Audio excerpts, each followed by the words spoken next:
Los testimonios y opiniones emitidos en este espacio representan únicamente el punto de vista de los entrevistados, quienes dan fe de la autenticidad de los hechos.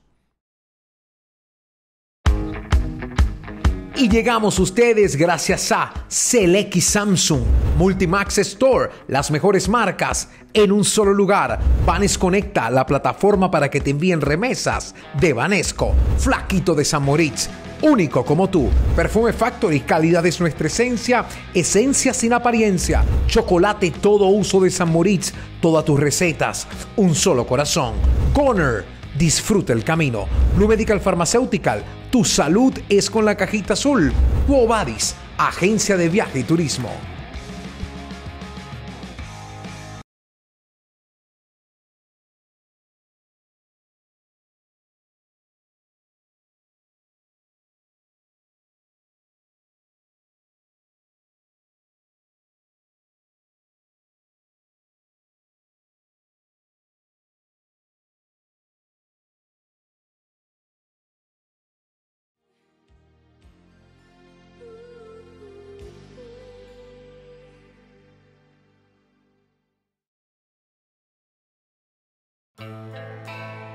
Para 1980, Luis Herrera Campins era distinguido como el presidente cultural, un mandatario que impulsaba a los cantantes venezolanos con el famoso decreto del 1 por 1.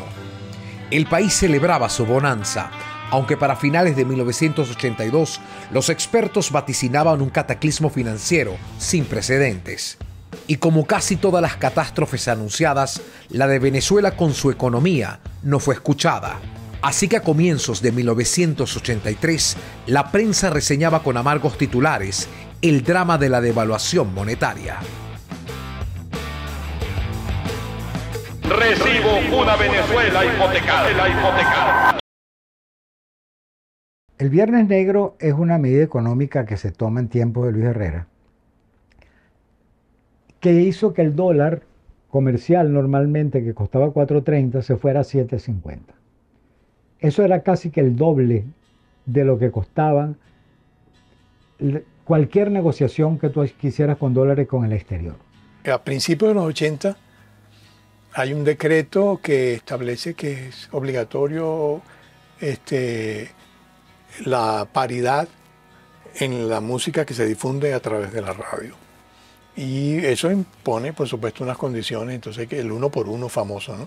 Benefició fue a la música criolla, que después apareció Gilberto, ¿cómo se llama? Cristóbal Jiménez, Reina Lucero, ese tipo de cosas. Ese tipo de música era muy poco lo que sonaba en la radio. A partir de eso que llaman, si por la ley están obligados a poner música criolla, creo que sí los benefició a ellos.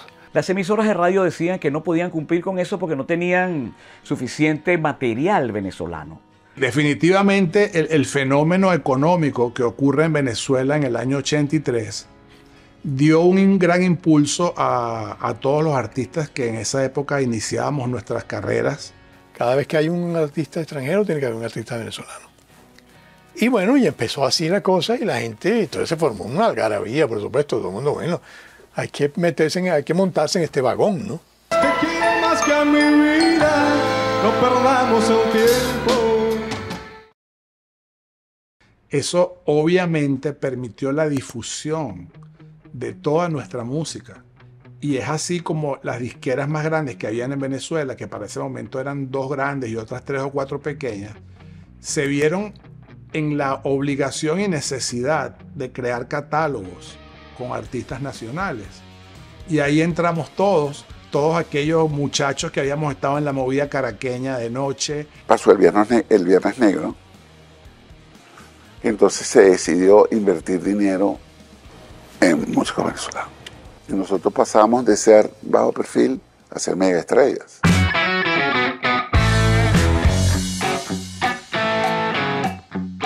Como todos en Venezuela, la industria musical también aprendió a sortear la crisis económica, planteando las estrategias más creativas y novedosas que se recuerden.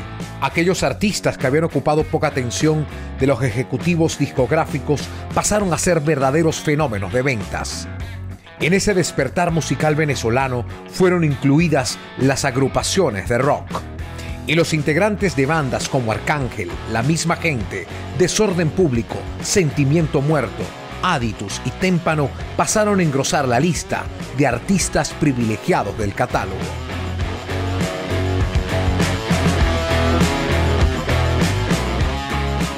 Ya en los 80 comenzaron las máquinas de ritmo, los sintetizadores, llegó el MIDI, que era el protocolo a través del cual se comunicaban todos los teclados electrónicos y las baterías electrónicas. Y de hecho, parte del sonido de los 80, de la característica, y eso a efectos del oyente es algo subliminal. Parte de esa sonoridad de los 80 es esa grandeza sonora. Si analizamos que nosotros venimos de la influencia de los 60, de los grupos de los 60, todos nosotros veníamos de agrupaciones. Giordano venía de Siete Cueros, que eran de la Facultad de Arquitectura de la Central, junto con Alberto Schlesinger y Evio, que Evio después se convirtió en Adrenalina Caribe, Giordano en Giordano. Llega el disco music, llega el punk juntos, y entonces entre el disco music y el punk no hay mucha afinidad, pero los dos llegan a la vez y toman por asalto todo lo que era la música de los 70. Franco venía de Icarus, que era una banda de fiestas, que tocaban en fiestas. Y después se convirtió en Franco Evita. Carrasco venía de AINSA y de Cima, que era una agrupación vocal súper chévere. Dávila venía de teatro, la escuela de la escuela de teatro de Levi Russell junto a Enrique Lazo. Siempre ha habido movimiento musical en Venezuela más tímido o con más aventura, pero siempre lo hubo. Y a finales de los 60, concretamente en el 69, en la época de Woodstock, del famoso festival, y después de Woodstock, empezaron a surgir un montón de grupos, ¿no? O a tomarse en cuenta, mejor dicho. En la década de 1970, las intérpretes en Venezuela no eran las figuras principales de las agrupaciones. Aunque para esos años el público conoció a la hija de la oscuridad, una rockera caraqueña llamada Gladys Di Ruggiero. Su fallecimiento a temprana edad hizo que su nombre quedara casi en el olvido. Así fue como en 1979 el pop, el disco music y canciones con aires de rock se revitalizaron en la figura de Ámbar, la identidad con la que se dio a conocer la adelantada y estridente María Conchita Alonso. La primera que hizo de la nueva escuela fue María Conchita. María Conchita Alonso fue la primera que hizo de la nueva escuela. Ella tenía como y se movía, iba a Los Ángeles y estábamos en la movida pop y la movida, ella siempre fue muy cosmopolita.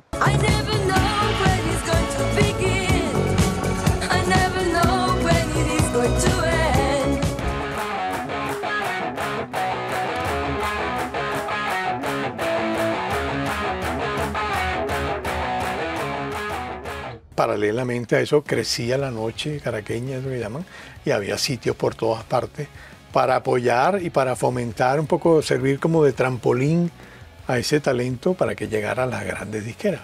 Cuando explotó la generación de los 80, ninguno de nosotros eran niñitos de 17 años. Todos ya veníamos de tocar con bandas, Aguilar tenía Siete Cueros, yo tocaba con Estructura, estaba Tinaja, donde estaba Melissa y Carrasco.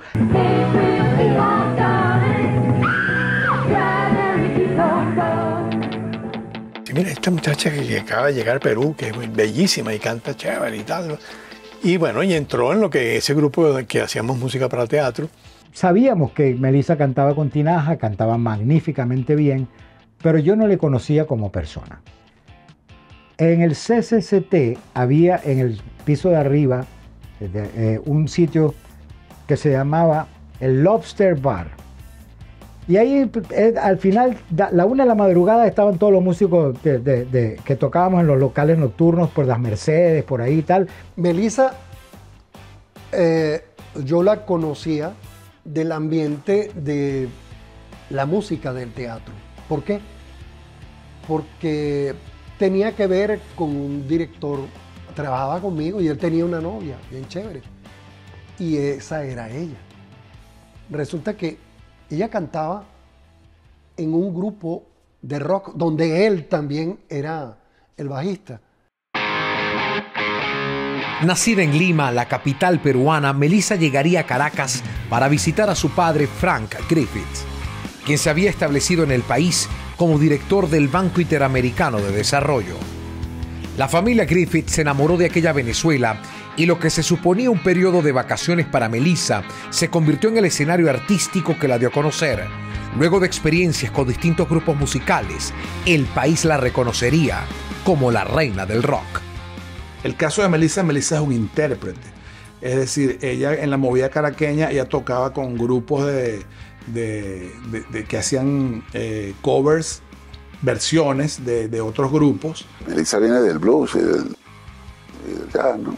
Me conseguí con Evio Di Marzo y él estaba arrancando con un grupo que fue muy, muy interesante, un grupo que hacía fusión, al igual que yo, y él estaba creando un grupo que se llamó Adrenalina Caribe.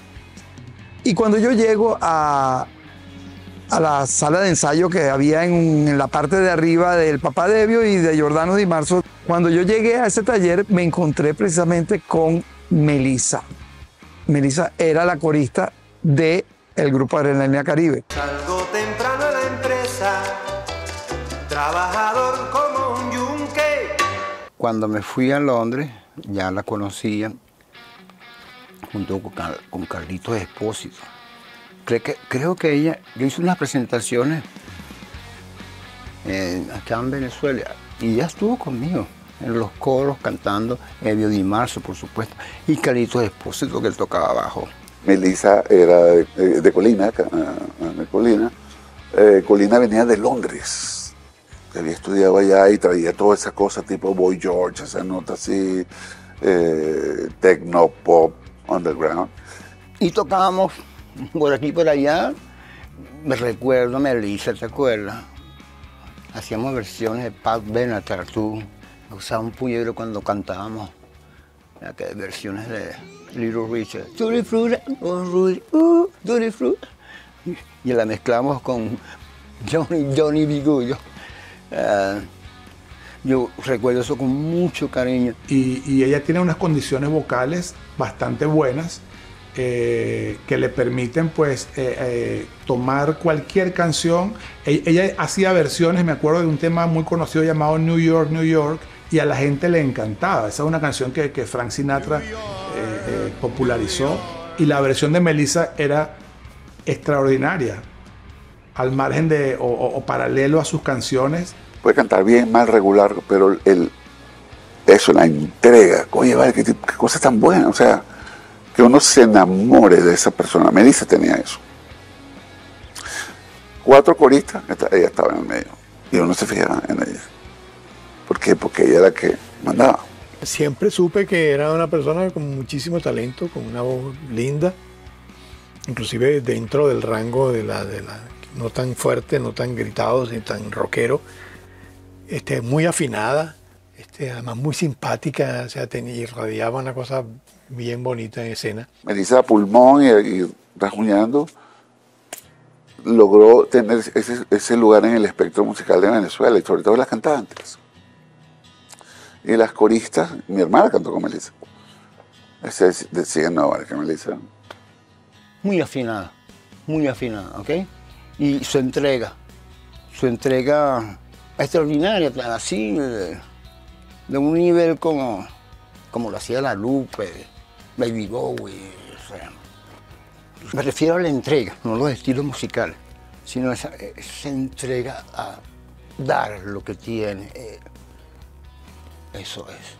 Su voz. Y algo genial.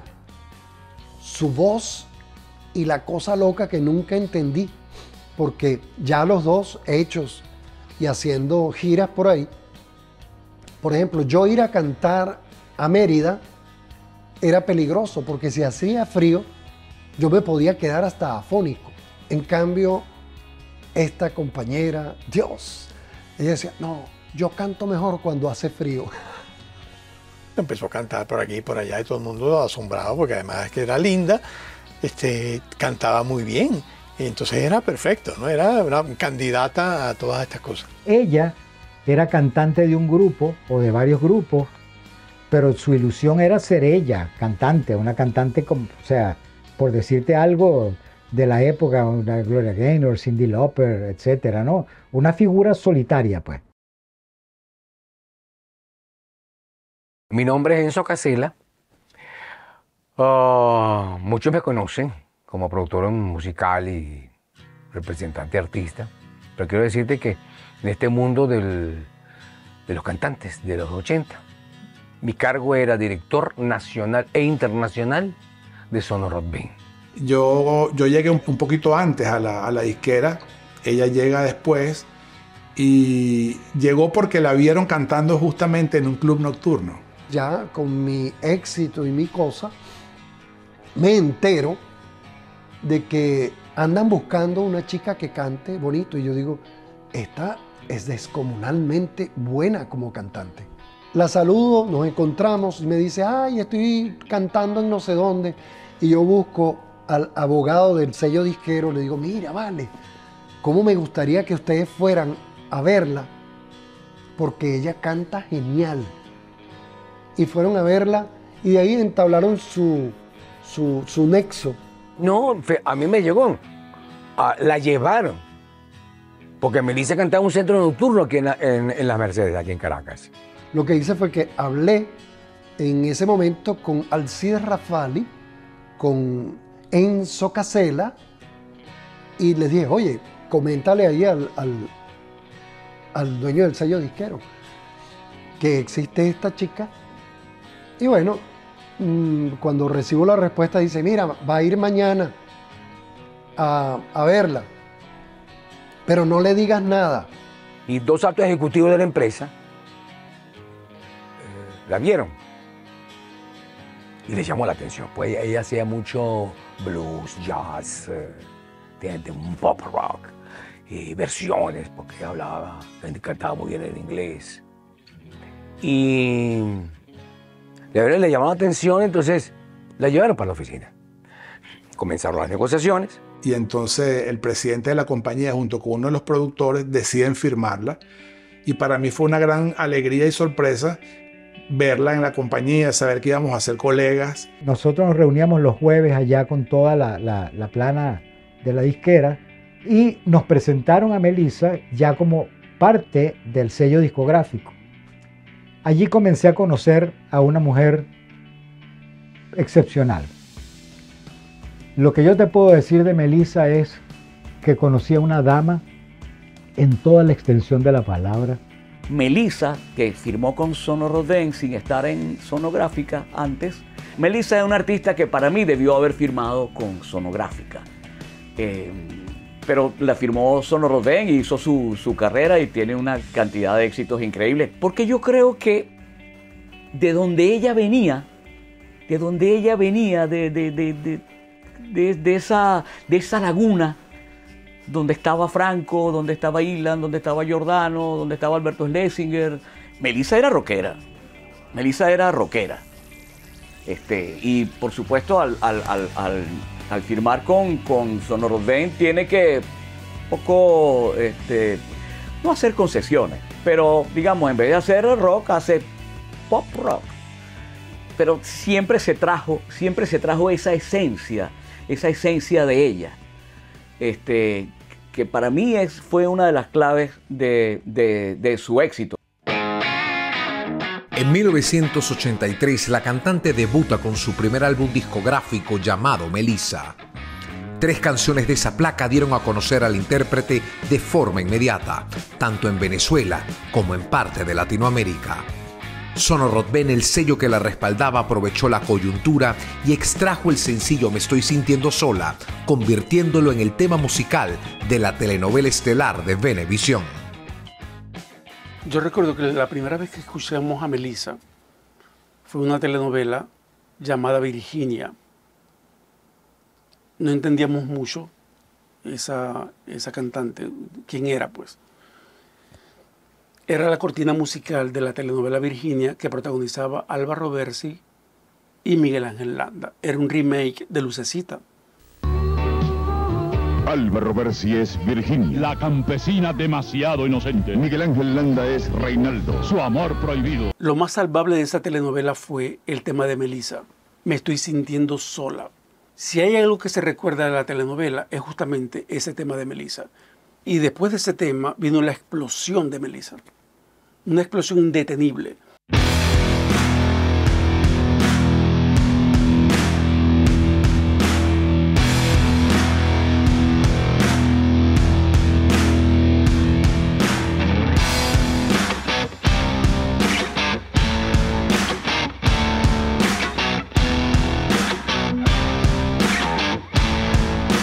Melissa hoy en Sábado Sensacional y por Venevisión haciendo su primera presentación en persona y le damos desde luego la más cordial bienvenida y desde ya con todo el corazón le deseamos suerte y éxito desde este momento hasta que llegue a Hollywood. Tu amor es como una ola que cae sobre mí, ahogándome en tus promesas. Si hay una voz que identifica el canto generacional de 1980 y esa década, es Melissa. La voz de Melissa es la voz de los 80. La cara de Melissa es la cara de los 80. Y tenía que estar hoy en Sábado Sensacional, Melissa. No esperes por mí y canta.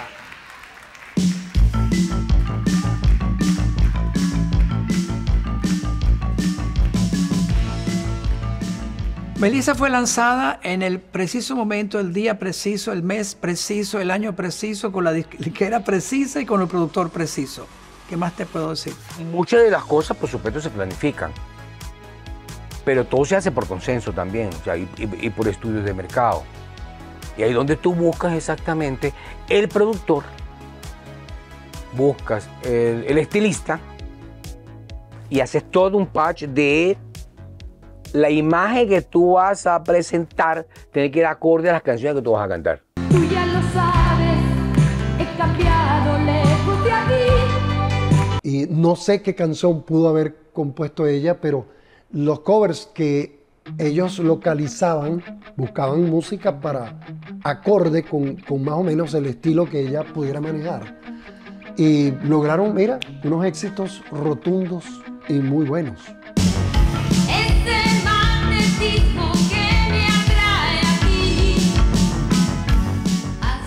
Entonces ella fue una producción elaborada en el buen sentido de la palabra, con canciones de excelentes compositores, sumada a una excelente voz que ella tenía y todo un personaje que se creó, que ella misma creó y que se ayudó a diseñar con la compañía de discos para promocionar la figura de Melissa.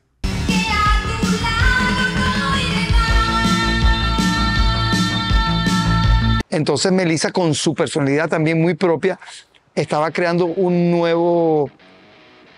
nueva voz, un nuevo look, una nueva fórmula totalmente personal de esa cantante femenina del pop venezolano. Lo sé bien, no podré escapar de ti. Pero yo creo que estaba de acuerdo en esa imagen que la disquera formó de ella. O sea, reivindicando el rock a través de una mujer que no se había hecho, no existía ese personaje en Venezuela. Una mujer joven, hermosa y tal, cantando rock. Era la novedad, era el punto, y ella tenía la voz perfecta para hacer eso. No digas que te arrepientes, si no sientes nada por mí, si no sientes nada por mí. La imagen de ella fue muy bien estudiada, ¿sabes?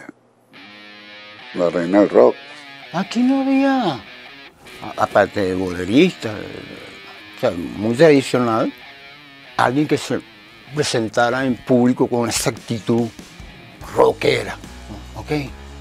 Profundamente rockera en Melissa.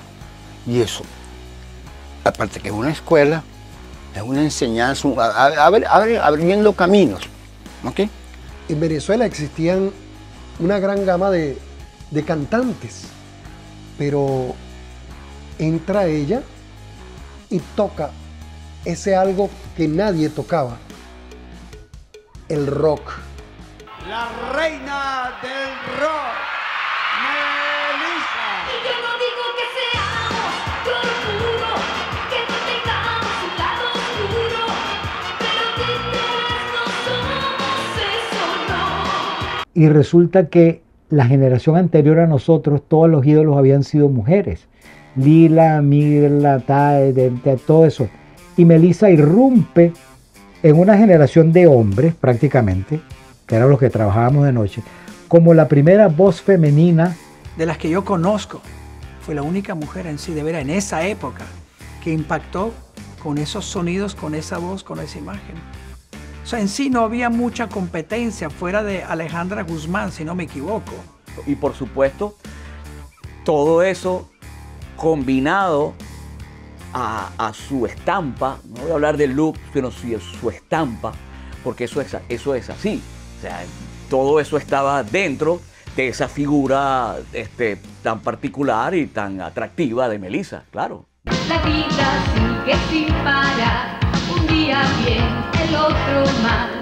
¿Dónde estará mi part-time lover? Estaba siempre lista, o sea, como los scouts. Siempre lista y creó un movimiento espectacular. Un movimiento musical que movió el piso de la juventud venezolana. Y además las canciones eran bien bonitas. ¿Entiendes? Ese beat que se usó con ella, que después la bautizaron la reina del rock, movió y creó una moda. Melissa, si lo contextualizamos en presente, Melissa vendría siendo en aquella época de los 80 lo que hoy es para el mundo Taylor Swift. Melissa fue el gran conector de los jóvenes. Sintieron que por primera vez tenían una cantante que le cantaba a ellos, que se parecía a ellos. Una cantante que hablaba como joven y cantaba inquietudes juveniles.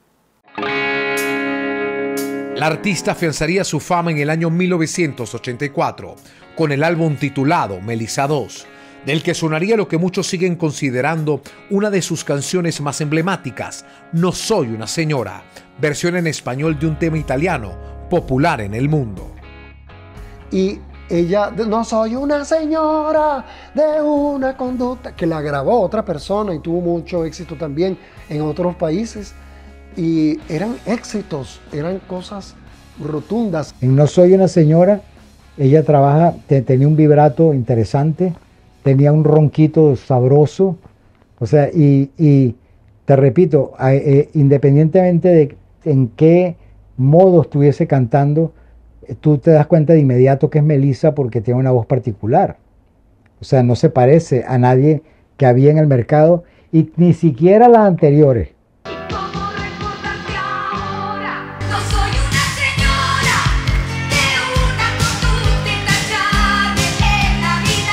Ella nace con la versión esta de Loredana Berté, cantante italiana, que se llama No soy una señora. Ese fue el tema. Se hizo una gira por todo el país para dar a conocer estos dos personajes nuevos de la música nacional. Aguilar y Melissa. Tras ubicarse como la producción más vendida para ese entonces con el disco Melissa II, la disquera Sonorot Ben entiende la dimensión de ese éxito y organiza una primera gira nacional juntando a Melissa con otra estrella del momento, Aguilar. Melissa seguiría marcando la escena musical venezolana, haciéndose acreedora de todos los premios nacionales. La reina del rock también realizaría presentaciones en Estados Unidos, México, Puerto Rico y en su natal Perú. Al cierre de 1985 se convierte en la primera artista nacional en llenar el Poliedro de Caracas.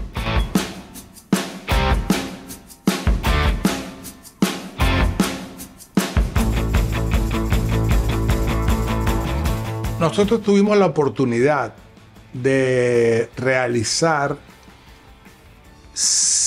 me atrevería a decir que la primera gran gira nacional en la cual participara un sponsor de alto calibre, que fue en ese momento una compañía tabacalera de un cigarrillo muy conocido y muy de moda para la época. Eso obviamente nos unió mucho.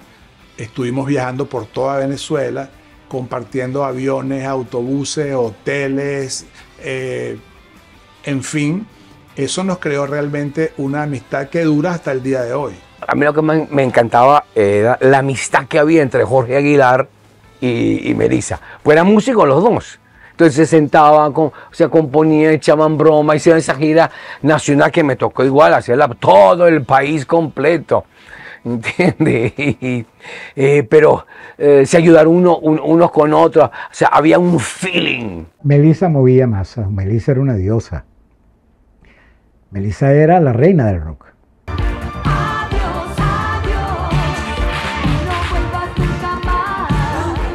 Ella tuvo un momento estelar y hizo su aparición en ese contexto y fue exitosa. Es que ya Melissa cuando llega tenía un camino recorrido que yo considero para todo artista necesario. No imprescindible, pero necesario. Es una artista de verdad. Nunca fue un disfraz, nunca fue una copia, nunca fue ella. Ella tal cual ella. Supo plantarse, tuvo la oportunidad y alcanzó las cosas por mérito propio. Autenticidad, era ella.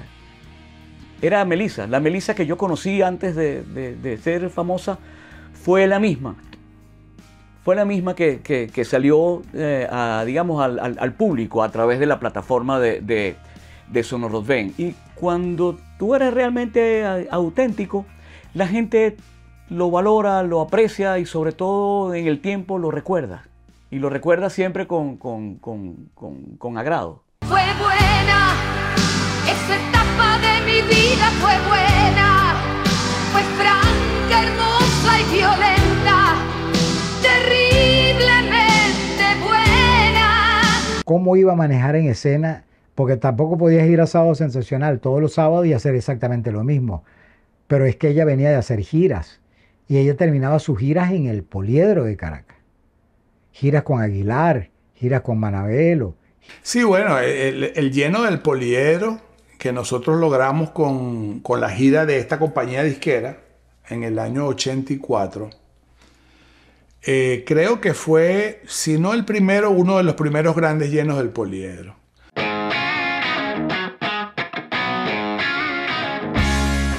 Y el Poliedro era un público difícil y un lugar difícil.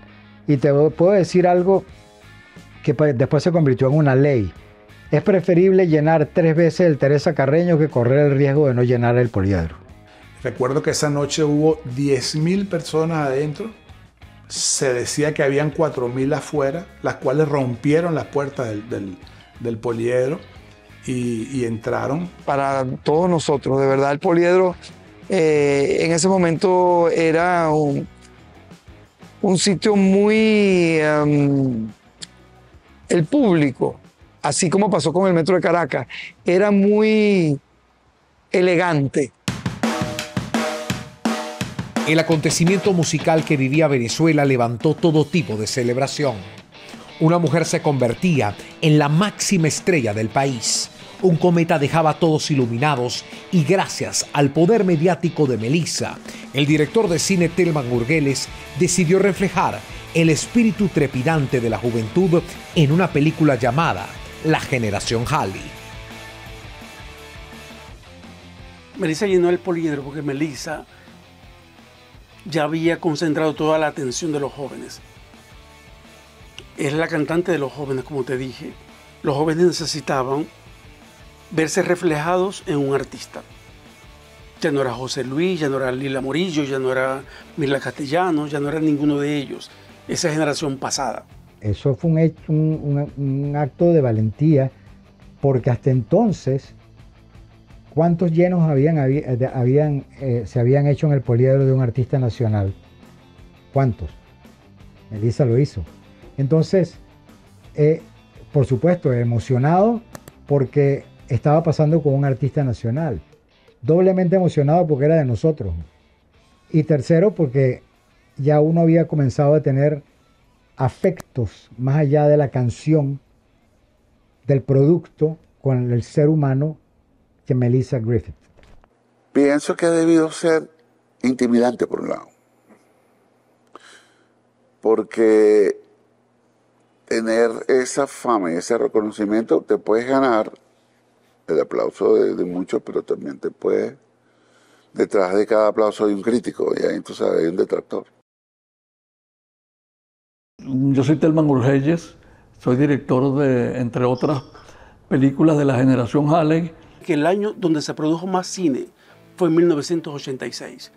16 largometrajes nacionales y solamente 3 acapararon la gran atención de la audiencia. De Mujer a Mujer, de Mauricio Ballstein, que quedó en tercer lugar de la taquilla. Y los 2 primeros lugares de taquilla fueron Manon, del profesor Román Chalbaud, y luego La generación Halley con Telman Urgelles. Bueno, esa película comenzó como un divertimiento amistoso. Yo había hecho una película con Gustavo Rodríguez, El Atentado, y no fue muy bien de público. Y yo tenía un par de hijas, y entonces me decían, papá, ¿y cuándo hacemos una película donde nosotros tengamos unos papeles buenos? Por supuesto, tenía que estar enmarcada en lo que era la adolescencia, la pubertad y la adolescencia en aquella época. Y bueno, en esa época coincidía con este movimiento también en Venezuela de una cierta música pop venezolana, que estaba el máximo apogeo de Melissa. Y entonces quisimos hacer un acuerdo con Sono Rock Band. Lo hicimos con una muy buena negociación y con muy cordial relación con Rodolfo Rodríguez Miranda.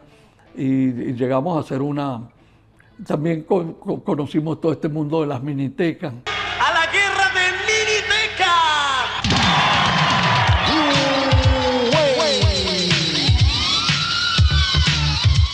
La película decidió estar ahí con Melissa, porque quería aprovechar ese boom, que me imagino una de las tramas era un concierto.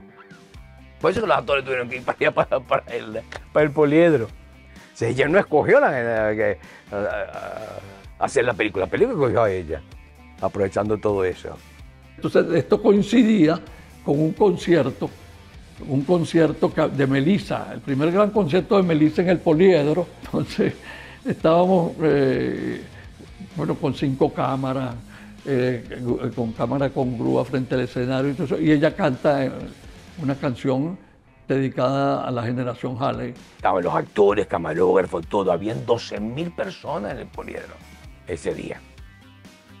Y estaba ella con su concierto, los actores actuando, y todo ahí se envolvió en ese poliedro. Y entonces yo ese poliedro me lo recorrí desde temprano en la tarde, marcando las posiciones de cámara, viendo todo, hablando con todo el mundo, con todos los camarógrafos, decir, mira, tú vas a hacer esto, tú vas a hacer esto, etcétera, etcétera. Y lo más bonito de todo esto, se dio el lujo que tuvo un invitado sorpresa, Miguel Bosé, que cantó coros a Melissa.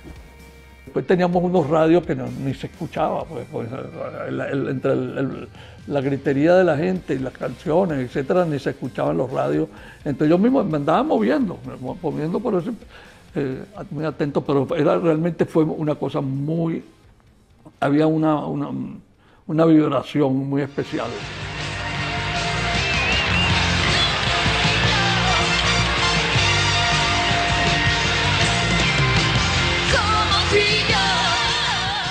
Y la generación Halley superó el 1.025.000, 1.050.000 espectadores. Nuestras películas hacían muchos espectadores.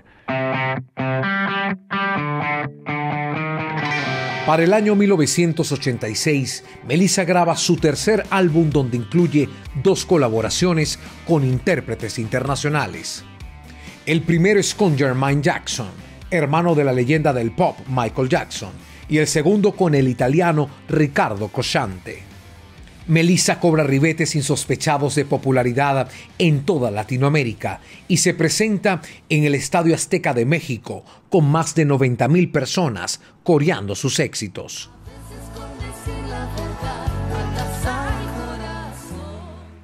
A mí me gusta el de Jermaine Jackson. Eso no significa que el que hizo con Cochante no lo sea. Es tan bueno como el anterior. Es una cuestión de gusto, pero evidentemente cualquiera de los dos era un paso al frente gigantesco. Nadie lo había hecho aquí. Nadie había cantado un dúo con una figura de ese tamaño. Cochante era el número 1 en el mundo. Hay dos canciones, dos duetos de Melissa que a mí me gustan mucho, que son el que hizo en primer lugar con Ricardo Cochante, una canción hermosa, Cuestión de Feeling, escrita por el mismo Ricardo Cochante. Ricardo Cochante era pero súper pegadote cuando era Una Bella Sin Alma, que se llama la canción. Y lograr que cantara con ella, o sea, es cuestión de feeling. Yo te invito, Luis, que veas en YouTube y busques a Melissa con Cochante. Entonces no puede ser, o sea, había un feeling entre los dos espectaculares. Es que la canción es eso, cuestión de feeling, o sea, es rica, deliciosa, ya lo hizo magistralmente. Y hay otro dúo en el cual tuve algo que ver, que fue el dueto que ella hizo con Jermaine Jackson. Con Jermaine Jackson, que tuvo que ir hasta Los Ángeles a grabar. A veces con decir la verdad matas a mi corazón. Yo tenía el contacto con el manager de Jermaine, que se llamaba Tony Jones, y lo puse en contacto con la disquera, y fue así como ellos lograron llegar a Jermaine, y también hicieron un dúo hermoso. Esos dos dúos de verdad yo los recuerdo con mucho cariño. Para 1987 se da a conocer el cuarto álbum titulado Noche sin fin, del cual suena Una especie en extinción, un sencillo que ocupó el primer lugar de los temas más sonados. Sin embargo, la cartelera musical estallaría con A Punto de Caramelo, una historia de contrastes entre una mujer que desafía y vence el poder de manipulación y acecho de un hombre oportunista, acostumbrado a sacar ventaja frente a cualquier circunstancia.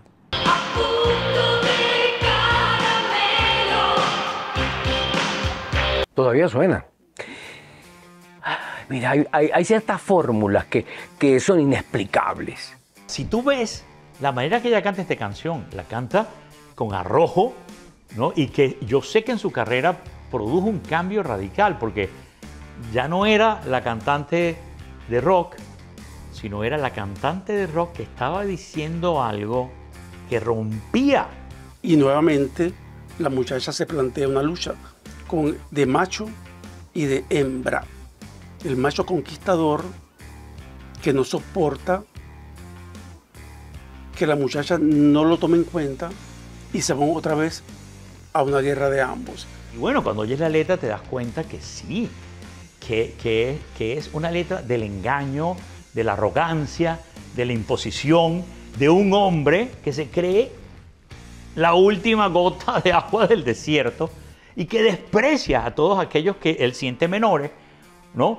Y entre ellos las mujeres. Entonces, para mí eso fue ¡wow! Ese disco es muy significativo para Melissa, pese a que no es el más exitoso. Pero es un disco hecho a la medida de Melissa por la profesora Gloria Martín en 1987.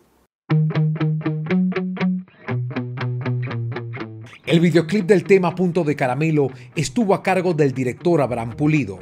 Los críticos musicales de ese momento describieron el trabajo de Pulido como el más costoso realizado en Venezuela, llegando a superar la inversión total del disco de Melissa. Jura que está a punto de caramelo. Fue magnífico el momento en que trabajamos juntos. Era una tipa muy disciplinada, muy respetuosa, Luis, muy respetuosa de su director, con opiniones maravillosas que enriquecieron todo el proceso, pero ella confió en que este tipo está contando una historia que cuando yo planteé lo que iba a hacer, todo el mundo, pues, están locos en la reunión de ejecutivos. Ella dijo, me encanta, la voy a hacer así como dice Abraham, así la voy a hacer, así. Y eso para uno, en el término de creación, es tremendo. Te dan el espaldarazo de una creación inesperada que nadie entiende. Y ese video es tan significativo porque tú ves a Melissa cómo se enfrenta al hombre y en forma de garras, como si fuese un águila, abre los brazos y lo aniquila. Es muy significativo el video. Digo, para el empoderamiento de la mujer. Aunque era de una abstracción grande, requería maquillajes muy especializados que en aquella época no había. Ella sí, ¿tú te acuerdas aquel famoso video de Michael Jackson que se quitaba las máscaras y el maquillaje? Entonces, había un momento de la canción que decía, se quita la piel o qué sé yo, se enmascara. Y nosotros, que Ingrid López, camerino, hizo un imperio de maquillaje hoy en Latinoamérica, no sé si sabes quién es, en Estados Unidos incluso. Bueno, ella, mira, vino a Estados Unidos en aquel momento, buscó el material que era especial que había usado Michael Jackson, había usado yo no sé quién. Es que requiere, estos maquillajes requiere tener no sé cuántos eran, 6 bailarines así, requiere un coreógrafo que pueda crear una coreografía que no sean unos pasitos de baile, sino una coreografía abstracta, de búsqueda, de danza moderna. Y necesitamos directores de fotografía que puedan hacer eso, y necesitamos luces de esta manera. En ese momento estaban comenzando, Luis, las luces frías. O sea, cosas que, las luces incandescentes de toda la vida y luces frías que eran carísimas y dificilísimas de conseguir. Hicimos que algunas compañías que alquilaban equipos compraran unas luces que pudiésemos usar para combinar esa sensación cálida con una sensación fría.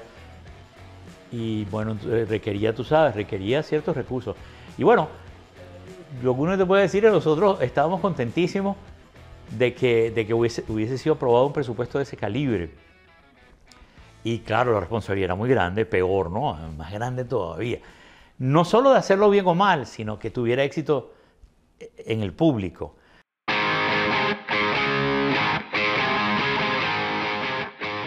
Los medios de comunicación no tuvieron miramientos para comparar el talento y el poder mediático de Melissa y comenzaron a identificarla como la Madonna venezolana. Surgieron paralelismos entre los planteamientos musicales y estéticos de la cantante estadounidense y la reina del rock en Venezuela. Melissa fue pionera en cuanto a los artistas, digamos, disruptivos, y muchas de las artistas que posteriormente a ella en Venezuela han tomado ese mismo camino, creo que le deben a Melissa el hecho de que ella tuvo la llave con la que abrió la puerta. Bueno, yo creo que el comparativo que se hacía de Melissa y de Madonna es algo legendario, porque básicamente era un paralelismo estético. El mismo desorden del cabello, las licras pegaditas, ambas delgadas, ambas rubias, ambas de ojos verdes, ambas cantándole el pop y ambas reinas de los públicos juveniles. Nada que ver. Nada que ver. Madonna es Madonna y Melissa es Melissa. Eso nada que ver. La radio hacían cuadros comparativos. Entonces era fácil hacer un comparativo, una analogía entre una y otra.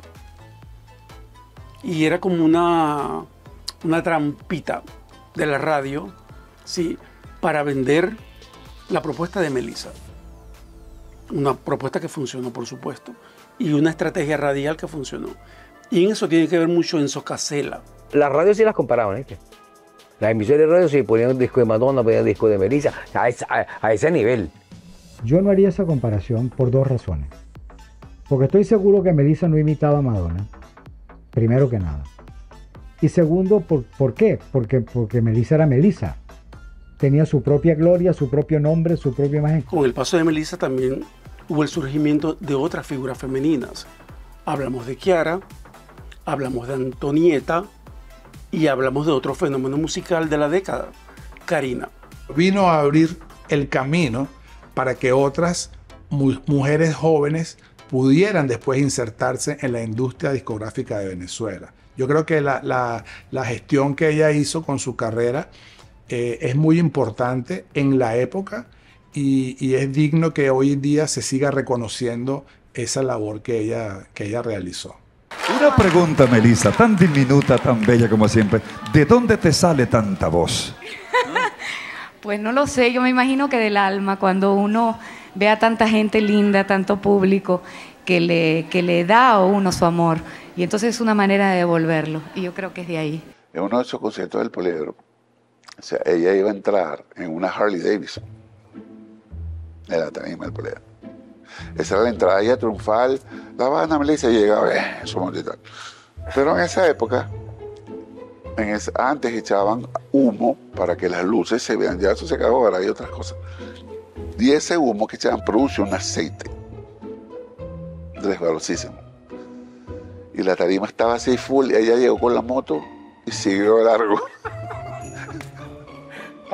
Afortunadamente no le pasó nada. Íbamos a cantar Melissa y varios del sello disquero en el Teatro Teresa Carreño.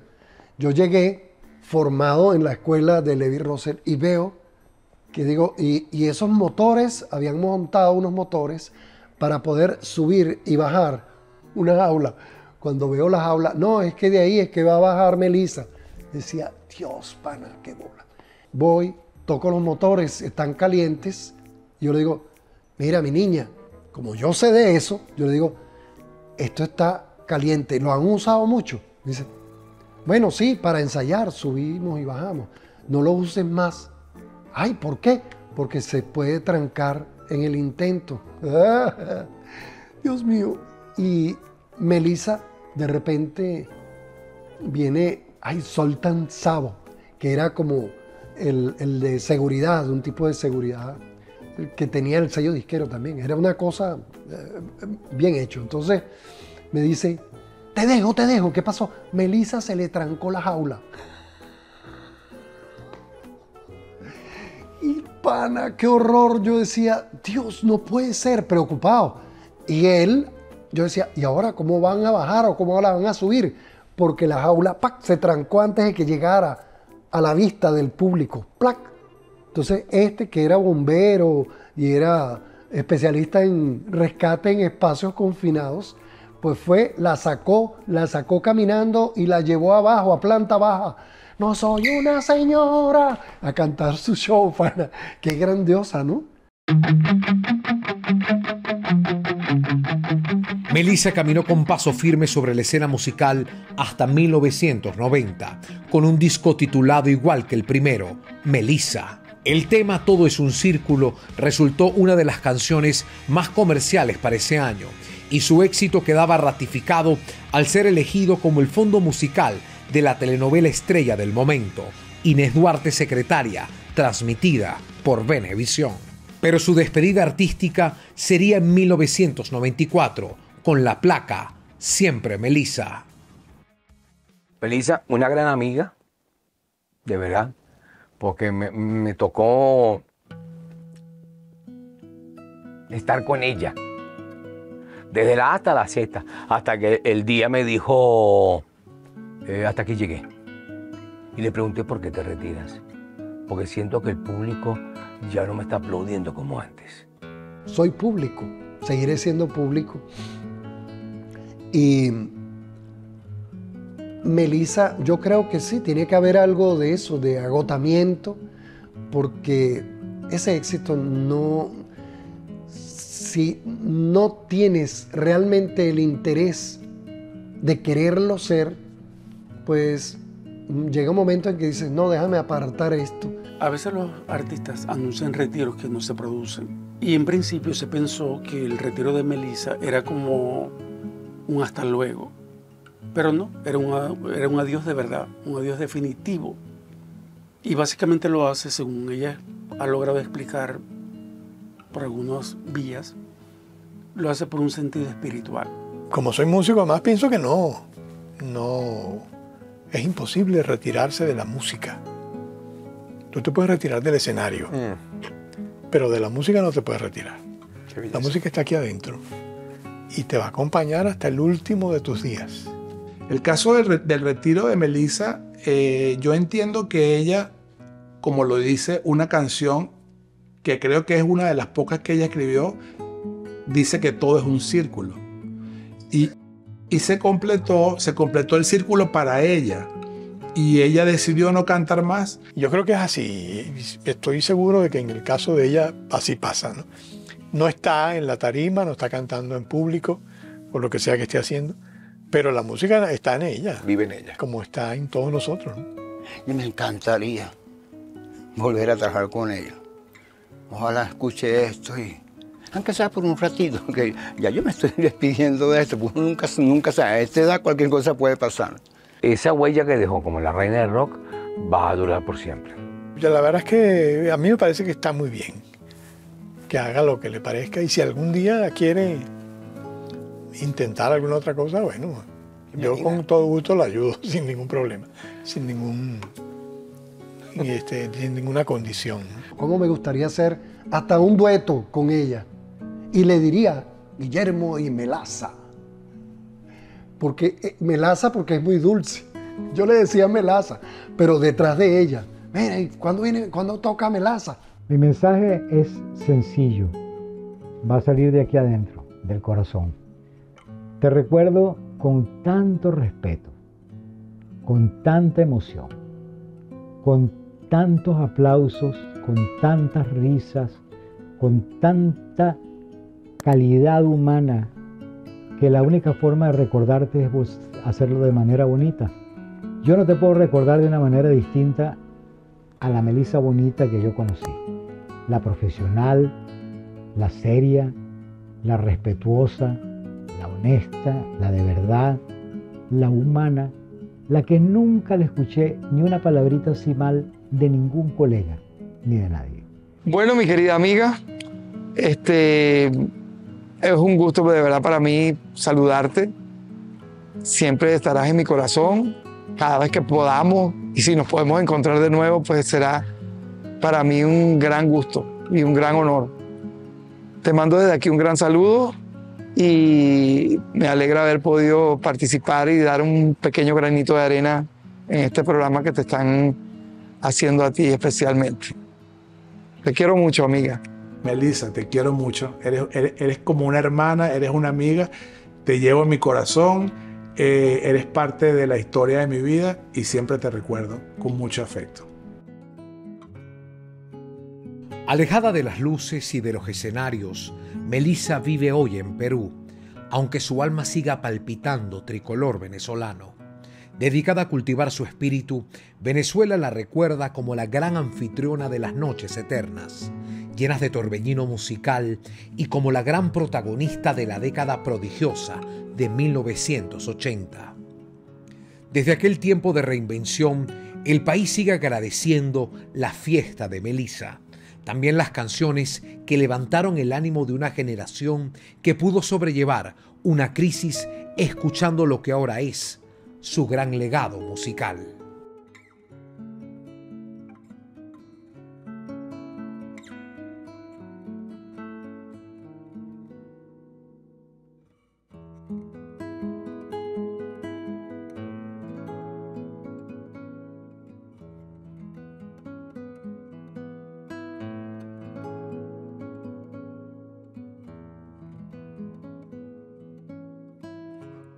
Mi retiro fue muy simple.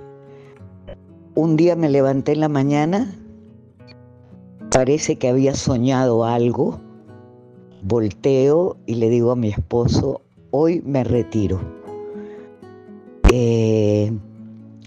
Luego prendo la televisión, estaba Orlando Urdaneta en un programa transmitido desde la Colonia Tovar. Cuando veo la Colonia Tovar y veo una casita linda de madera con un fuego maravilloso de leña y una viejita que contaba cómo era la vida ahí, y cuando vi eso dije, ahí me voy a retirar.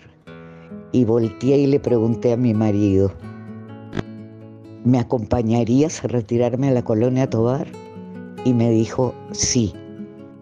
Y ahí tomé la decisión de retirarme, y retirarme en silencio. Nunca le dije a nadie que me iba a retirar.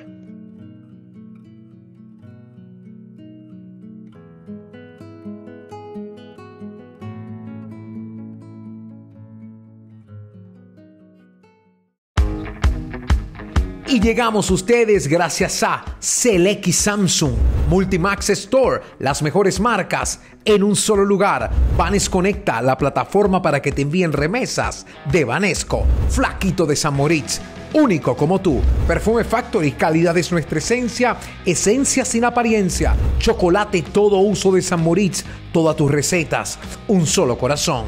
Goner, disfruta el camino. Blue Medical Pharmaceutical, tu salud es con la cajita azul. Quo Vadis, agencia de viaje y turismo.